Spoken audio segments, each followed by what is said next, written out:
தீமையை வெறுப்பதே கர்த்தருக்கு பயப்படும் பயம். பெருமையையும் அகந்தையையும் தீய வழியையும் புரட்டு வாயையும் நான் வெறுக்கிறேன். நீதிமொழிகள் 8ஆம் அதிகாரம் 13ஆம் வசனம். யாக்கோபை போல நான் போராடுவேன், எலியாவை போல நான் ஜெபித்திடுவேன்.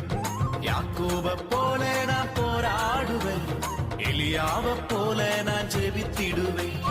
விடமாட்டேன் விடமாட்டேன், யாக்கோபை போல நான் விடவே மாட்டேன்.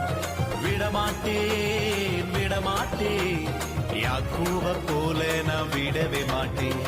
யாக்கோபை போல நான் போராடுவேன், எலியாவை போல நான் ஜெபித்திடுவேன். யாக்கோபை போல நான் போராடுவேன், எலியாவை போல